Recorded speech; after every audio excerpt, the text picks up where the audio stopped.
I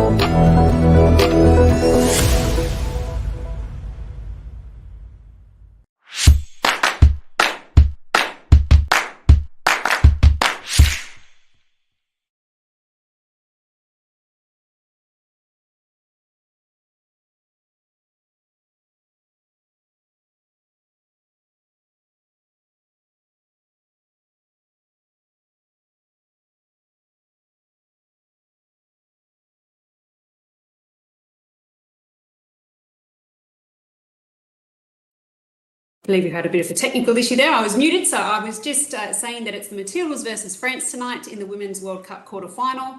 It's 12:30 in the afternoon, and I'm Liz Jones, Managing Director at People2People UK and your host at P2P UK Live. We are live on Facebook, YouTube, Instagram, LinkedIn and Twitter. And on today's show, we're going to have a look at the stat of the week, which is looking at long-term migration trends, hot jobs across the UK, New Zealand and Australia.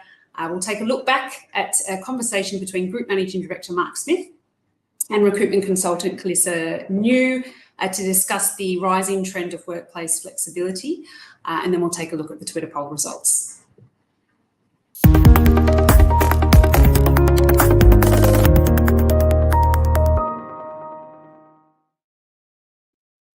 Okay, so this week we're looking at long-term international migration statistics in the UK, and in the latest release it was revealed that by the end of 2022 long-term immigration into the UK was an estimated 1.2 million, and that's an increase of 221,000 compared to 2021, which was 942,000.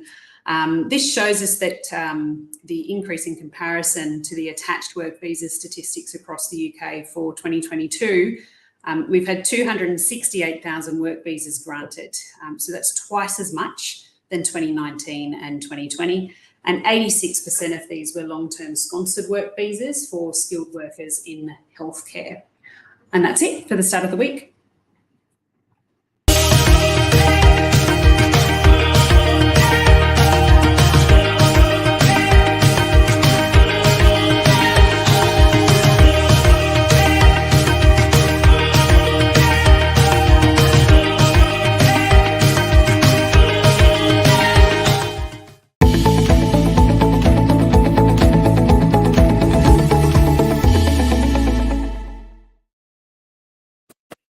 Okay, we're looking at some hot jobs in the UK now. We've got a campaign manager, which is based in Dorset, southwest UK, and this is paying £28,000 to £32,000.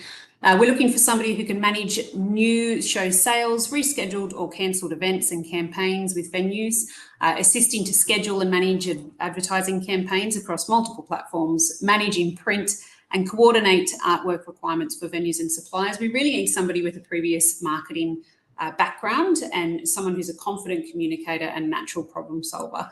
If you want to know more about this role, you can get in touch with Hannah Scanlon at hannah.scanlon@people2people.co.uk.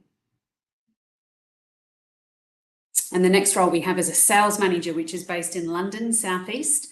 This role's paying £31,000 to £40,000. And we're looking for somebody who can create customer presentations and visit your customers regularly. You'll be working with interior designers, architects on trade accounts. You'll be seeking new business and ensuring that the showroom is always presented and running at a high level. We want somebody who has experience with interior design, textile furnishings, or any related field. And Hannah is also looking after this role, and you can contact her at hannah.scanlon@people2people.co.uk.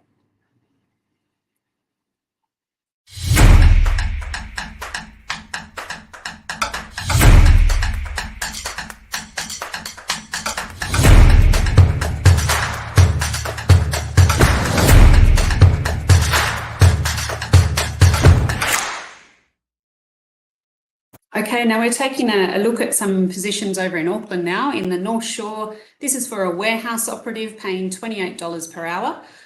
You'll be receiving, inspecting and recording and organising all incoming stock with a meticulous attention to detail, conducting regular inventories of stock and products, ensuring that the proper storage practices are undertaken. This role is being looked after by Scott Bannister, and you can contact him at scott@frogrecruitment.co.nz.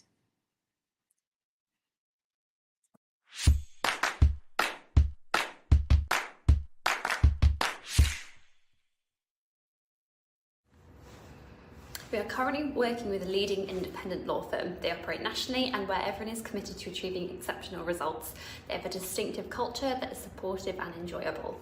As a legal assistant, this role is full-time and it will also be supporting the partners and wider team in their corporate and mergers and acquisitions team. Some of the duties are, but not limited to, document production, formatting and amendment, diary management, monthly billing and other general admin duties. To be considered for this role, it is required that you have experience with billing or experience in similar role with exceptional attention to detail and organised skills. But what's in it for you? Be a part of a firm who can provide themselves with a flexible working environment. You'll be able to take advantage of discounted gym memberships, fitness classes, health and wellbeing, charity events and ongoing training and courses.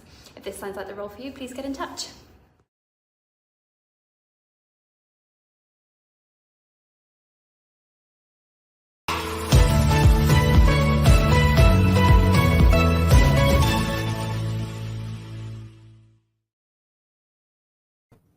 Right, it's a hot topic right at the moment, and it's job seekers versus hiring managers and the emerging trend of conflict over workplace flexibility. So we thought we'd explore this a little bit more with Kalissa New from the Sydney recruitment team here at People to People. Afternoon, Kalissa, how are you today? Hello, I'm well, thank you, Mark. How are you? So yes, so this is a hot topic. What's been your experience with your clients regarding this issue? Yeah, absolutely. You only have to turn on the media to kind of see reports of customers sort of forcing their employees back into the office. So it's definitely a hot topic. But job seekers are ultimately wanting to have the choice for flexible working arrangements. So what we're typically seeing when we're speaking with candidates is really that hybrid model with 2 to 3 days work from home, and sometimes even willing to look for a new role or opportunity if they're not getting it where they currently are or being forced back into the office. So whilst working from home became a necessity through sort of the lockdown and COVID times, those who have got to work from home have now become sort of accustomed to this lifestyle. And it's got to be, I guess, a bit of a conversation on how we're going to get them back into the office.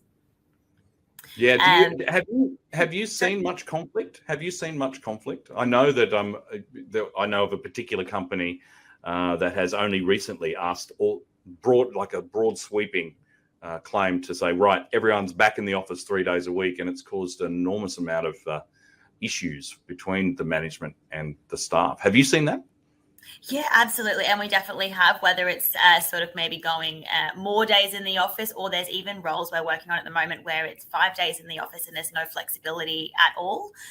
So a very range of scales there for the roles. I think what's really come is it's put pressure on something that money can't buy, and it's time, and whether that's traveling to and from and the flexible arrangements that they've got there. What about the resolution of those issues? Have you seen any good examples of how people have resolved, and do you have any recommendations? Yeah, absolutely. So I think what we want to avoid is a blanket approach of everyone, or this communication of everyone must come in, or communications that aren't one-to-one, or I guess having those meetings where we can mitigate what's best for the job, for the employee, and what's best for the employer, and coming up with a solution that's mutually beneficial. What works for some might not work for others. So some might be happy to come in more than others, but coming up with that consultation and coming up with a plan together is definitely my recommendation moving forward. Yeah, communication, communicate. That's what it's about. And I can see we've had a couple of comments come through on LinkedIn. Alia says, what's your opinion? See if I can pop that up on the screen, Jacob, if that's okay. So what's your opinion on workplace culture with people working from home, and how that is affected? What's your view on that one? Yeah, absolutely. And I think if we're going to get people back into the office, is that whole team in the office, or are there people still going to be working from home on those days? And how do we create, I guess, this environment of still having, team bonding and being able to leverage those relationships if we are working from home? So there's some great, I guess, incidental chat, or in the kitchen or in the office, and being able to build those relationships when you are coming in. Yeah, fantastic. All right. Well, look, it's been wonderful chatting to you. It's such a hot topic. If somebody wants to have a chat to you about their own personal circumstances, maybe they are one of those people who are in conflict with their employer and they're looking for a new opportunity. If they wanted to chat to you, or you're a hiring manager maybe and you've lost somebody because of flexible staffing arrangements, how would somebody get in touch with you, Kalissa? Yeah, absolutely. So you can either call me directly on my line, which is 0282709776, or shoot me through an email, which I believe is on the screen as well. I would love to connect with you.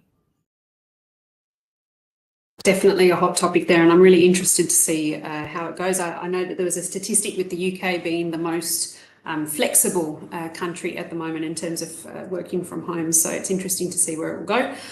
Let's take a look at the Twitter poll results. Okay, so last week we had, as a job seeker in the current market, what is the most common challenge you are facing in 2023? We had low salary offer, underqualified, no flexibility options, and then other, and 48% or 48.8% low salary offer. And I'm sure that's really reflective of the increasing cost of living as well. The next Twitter poll result, if you want to get involved, is would you consider job hopping as a career progression strategy? Yes, no? I'd love to know. Let us know, and I'll report back on that next week in the P2P Live. Thank you for watching. See you next week at 12:30.